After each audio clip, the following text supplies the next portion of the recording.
ಮಯ್ಯಾಸ್ ಕಿಚನ್ಗೆ ಎಲ್ಲರಿಗೂ ಸ್ವಾಗತ. ನಾನು ಶೈಲಾಮಯ್ಯ. ಇವತ್ತಿನ ಹೊಸ ರುಚಿಯೊಂದಿಗೆ ಎಲ್ರಿಗೂ ಮಯ್ಯಾಸ್ ಕಿಚನ್ನ ಇನ್ನೊಂದು ಸಂಚಿಕೆಗೆ ಸ್ವಾಗತ. ನನ್ನೊಂದಿಗೆ ಇದ್ದಾಳೆ ಕವನ ರಾವ್. ಅವಳು ಇವತ್ತು ಕೂಡ ಇನ್ನೊಂದು ರೆಸಿಪಿಯೊಂದಿಗೆ ಬಂದಿದ್ದಾಳೆ. ತುಂಬಾ ಸಿಂಪಲ್ ಆಗಿದೆ. ಅದು ಯಾವ್ದಂತ ಅವಳ ಹತ್ರನೇ ಕೇಳ್ಕೊಳ್ಳೋಣ. ನಾನಿವತ್ತು ನಿಮ್ಗೆ ಮಾವಿನ ಮಿಡಿ ಉಪ್ಪಿನಕಾಯಿ ಇರುತ್ತಲ್ವಾ, ಆ ಮಿಡಿ ಕೆಲವೊಮ್ಮೆ ಸಾಫ್ಟ್ ಆಗಿರುತ್ತೆ. ಸೊ ಅದರಿಂದ ಒಂದು ಚಟ್ನಿಯನ್ನ ಮಾಡಿ ತೋರಿಸ್ತೇನೆ. ಹೌದು, ಮಿಡಿ, ಮಾವಿನ ಮಿಡಿ ಅದು ಸಾಫ್ಟ್ ಆಗಿರುತ್ತೆ. ನಾವು ಯೂಶಲಿ ಅದನ್ನ ಕೆಲವು ಸರಿ ಥ್ರೋ ಮಾಡ್ತೀವಿ, ಬೇಡ ಅಂತ, ತಿನ್ಲಿಕ್ಕೆ ಆಗಲ್ಲ ಅಂತ. ಸೊ ಅದರಿಂದ ಒಂದು ಚಟ್ನಿ ಮಾಡಿ. ಅದು ತುಂಬಾನೇ ರುಚಿಯಾಗಿರ್ತದೆ, ತುಂಬಾ ಟೇಸ್ಟಿ ಆಗಿರುತ್ತೆ. ಯಾವುದಕ್ಕೆಲ್ಲ ಗಂಜಿ ಜೊತೆಗೆ ಒಳ್ಳೇದಾಗುತ್ತೆ. ಗಂಜಿಗೆ ಮತ್ತೆ ಅನ್ನ ಅದಕ್ಕೆಲ್ಲ ಕಾಂಬಿನೇಷನ್. ಓಕೆ, ಹಾಗಾದ್ರೆ ಸ್ಟಾರ್ಟ್ ಮಾಡುವಲ್ಲ. ಓಕೆ ಕವನ, ಈಗ ಇಷ್ಟು ಐಟಮ್ ಬೇಕು ಅಂತ ತಗೊಂಡಿದ್ದೇವಲ್ಲ? ಹೌದು. ಇದರಲ್ಲಿ ನೋಡಿ, ಇದು ಮಾವಿನ ಮಿಡಿ ಉಪ್ಪಿನಕಾಯಿ ನಿಮ್ಗೆ ಕಾಣ್ತಾ ಉಂಟು. ಇದನ್ನ ನಾವು ಯೂಶುವಲಿ ತೊಳ್ಕೊಬೇಕು. ತೊಳ್ದು ಅದ್ರ ಒಳಗಡೆ ಬೀಜ ಇರುತ್ತಲ್ಲ ಅದನ್ನ ತೆಕ್ಕೊಳ್ಬೇಕು. 1 ಕಪ್ಪು ತೆಂಗಿನ ತುರಿ, ಮತ್ತೆ ಚೂರು ಹುಣಸೆ ಹುಳಿ, ಮತ್ತೆ ಮೆಣಸು, ಒಣಮೆಣಸು. ನಮ್ಗೆ ಎಷ್ಟು ಖಾರ ಬೇಕೋ ಅದ್ರ ಮೇಲೆ ಮೆಣಸು ಹಾಕೊಳ್ಬಹುದು. 1 ಕಪ್ ತೆಂಗಿನ ತುರಿಗೆ ಮತ್ತೆ ಇಷ್ಟು ಮಾವಿನ ಮಿಡಿಗೆ ಇಷ್ಟು ಸಾಕಾಗ್ತದೆ ಅಲ್ವಾ ಖಾರ? ಹೌದು. ಇದ್ರ ಒಳಗೆ ಈಗ ನೋಡಿ ಇಷ್ಟು ಸಾಫ್ಟ್ ಆಗಿದೆ. ಇದು ನಾವು ಇಲ್ದಿದ್ರೆ ವೇಸ್ಟ್ ಅಂತ ಬಿಸಾಡಿ ಬಿಡ್ತೇವೆ ಇದನ್ನು. ಇದ್ರೊಳಗಿರುವ ಇದನ್ನ ತೊಳೆದು ಬೀಜನ ತೆಕ್ಕೊಳ್ಬೇಕು. ಸರಿ ಸರಿ, ಈಗ ಒಮ್ಮೆ ತೊಳ್ಕೊಂಡು ಬರ್ತೇನೆ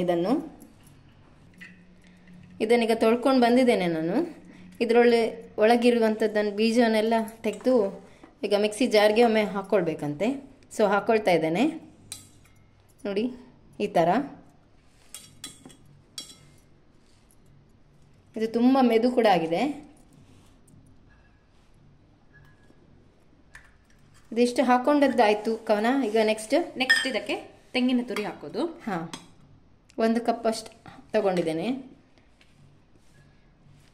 ಮತ್ತೆ ಚೂರು ಹುಳಿ. ಮತ್ತೆ ನಾನಿಲ್ಲಿ 2 ಮೆಣಸು ಹಾಕ್ತಾ ಇದ್ದೇನೆ. ಖಾರ ಬೇಕು ಅಂತ ಇದ್ದವರು ಇನ್ನು ಹಾಕ್ಬೋದು. ಮತ್ತೆ ರುಚಿಗೆ ತಕ್ಕಷ್ಟು ಉಪ್ಪು ಮಾತ್ರ ಸ್ವಲ್ಪ ಹಾಕಿದ್ರೆ ಸಾಕು, ಯಾಕಂದ್ರೆ ಆಲ್ರೆಡಿ ಮಾವಿನ ಮಿಡಿಯಲ್ಲಿ ತುಂಬಾ ಉಪ್ಪಿನ ಅಂಶ ಇರುತ್ತೆ. ನೋಡ್ಕೊಂಡು ಹಾಕಿದ್ರೆ ಸ್ವಲ್ಪ ಹಾಕಿದ್ರೆ ಆಯ್ತಲ್ವಾ? ಹೌದು, ಉಪ್ಪು ಹಾಕ್ಬೇಕು. ಇದಕ್ಕೆ ಸ್ವಲ್ಪ ಸ್ವಲ್ಪ ಉಪ್ಪು ಹಾಕ್ತಾನೆ. ಆಲ್ರೆಡಿ ಇದರಲ್ಲಿ ಉಪ್ಪು ಇರ್ತದೆ, ಅದಕ್ಕೋಸ್ಕರ ತಗ್ಬೇಕಲ್ಲ. ಇದಕ್ಕೆ ಸ್ವಲ್ಪ ಅರಿಲಿಕ್ಕೆ ಎಷ್ಟು ಬೇಕೋ ಅಷ್ಟೇ ನೀರು ಹಾಕಿ ಮತ್ತೆ ಅದನ್ನ ಇಷ್ಟು ಸಾಕಲ್ಲ? ಸಾಕು. ಈಗ ಹರ್ಕೊಂಡು ಬರ್ತೇನೆ. ಇದು ನೋಡಿ, ಮಿಕ್ಸಿ ಮಾಡಿ ಈ ಟೆಕ್ಸ್ಚರ್ಗೆ ಬಂದಿದೆ. ಚಟ್ನಿ ರೆಡಿ ಆಗಿದೆ. ಈಗ ಲಾಸ್ಟಿಗೆ ಇದನ್ನೊಂದು ಬೌಲಿಗೆ ಹಾಕೊಳ್ಳೋಣ. ಮತ್ತೆ ಇದು ಹೀಗೆ ಆದ್ಮೇಲೆ ಒಂದು ಒಗ್ಗರಣೆ ಕೊಟ್ರೆ ನಮ್ದು ಮಾವಿನ ಮಿಡಿ ಚಟ್ನಿ ರೆಡಿ. ಇದನ್ನೀಗ ಒಂದು ಬೌಲ್ಗೆ ಹಾಕೊಳ್ಳುವಲ್ಲ? ಹೌದು.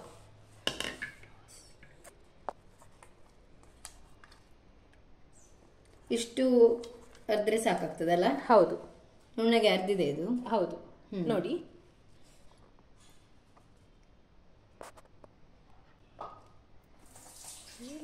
ಇದು ನೋಡಿ ಇಷ್ಟು ರೆಡಿ ಆಗಿದೆ ಅಲ್ವಾ? ನೆಕ್ಸ್ಟ್ ಇದಕ್ಕೆ ಒಗ್ಗರಣೆ ಕೊಡ್ಬೇಕು. ಮತ್ತೆ ಮಾವಿನ ಮಿಡಿ ಚಟ್ನಿ ರೆಡಿ ಆಗುತ್ತೆ. ಇದು ನೀವು ಗಂಜಿ ಜೊತೆಗೆ ಕೂಡ ಯೂಸ್ ಮಾಡ್ಬೋದು, ಅನ್ನಕ್ಕೆ ಹಾಕೊಂಡು ಊಟ ಮಾಡ್ಬೋದು. ತುಂಬಾ ಟೇಸ್ಟಿ ಆಗಿರುತ್ತೆ. ಒಮ್ಮೆ ಟ್ರೈ ಮಾಡಿ ನೋಡಿ.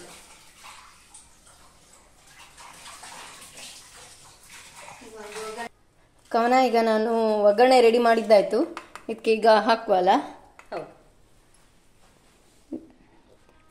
ಫುಲ್ ಚಟ್ನಿ ಎಲ್ಲ ಆದ್ಮೇಲೆ ಒಗ್ಗರಣೆ ಕೊಟ್ಟರೆ ತುಂಬಾ ಟೇಸ್ಟಿ ಆಗಿರುತ್ತೆ.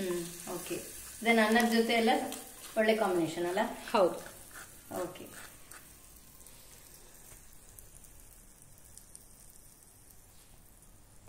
ಕಂಪ್ಲೀಟ್ ಆಗಿ ಮಾವಿನ ಮಿಡಿ ಚಟ್ನಿ ಆಯ್ತು, ಮತ್ತೆ ಅದಕ್ಕೆ ಒಗ್ಗರಣೆ ಕೊಟ್ಟಾಯ್ತು. ಓಕೆ, ಇದನ್ನ ಟೇಸ್ಟ್ ಮಾಡಿ ನೋಡಿ. ಇದನ್ನು ನಾವು ಅನ್ನದ ಜೊತೆ ಟೇಸ್ಟ್ ಮಾಡಿ ನೋಡ್ಬೇಕು. ಸೊ ನಿಮ್ಗೆ ಗೊತ್ತಾಯ್ತಲ್ಲ ಹೇಗ್ ಮಾಡೋದು ಅಂತ. ತುಂಬಾ ಸಿಂಪಲ್ ಕೂಡ ಆಗಿದೆ. ಇದನ್ನು ನೀವು ಕೂಡ ಹೀಗೆ ಮಾಡಿ ಅನ್ನದ ಜೊತೆ ಸವಿರಿ. ಇದು ನೋಡ್ಲಿಕ್ಕೆ ತುಂಬಾನೇ ಚೆನ್ನಾಗಿದೆ ಅಂತ ಅನಿಸ್ತಾ ಇದೆ. ನಾನು ಅದನ್ನ ಒಂದು ಸಣ್ಣ ಸ್ಪೂನಲ್ಲಿ ನಾನೀಗ ಟೇಸ್ಟ್ ಮಾಡಿ ನೋಡ್ತೇನೆ. ಇದು ಮಾವಿನಕಾಯಿ ಆಗಿರೋದ್ರಿಂದ ಒಂಚೂರು ಹುಳಿ ಎಲ್ಲ ಇರ್ಬೋದು.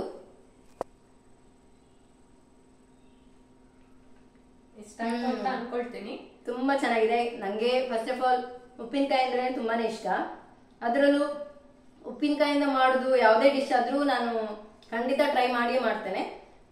ತುಂಬಾ ಈಸಿ ಕೂಡ ಇದೆ ಇದು ಮಾಡೋದು. ಮತ್ತೆ ನಾವು ಹೇಳಿದಾಗೆ ಬಿಸಾಡುವಂತಹ ಒಂದು ಇದರಲ್ಲಿ ಅಂದ್ರೆ ಯೂಶುವಲಿ ಅದು ನಮಗೆ ಈಗ ಗಂಜಿ ಹೊಟ್ಟೆಗೆಲ್ಲ ಅಷ್ಟು ಸಾಫ್ಟ್ ಆಗಿರೋ ಮಿಡಿ ಅಷ್ಟು ಲೈಕ್ ಆಗಲ್ಲ.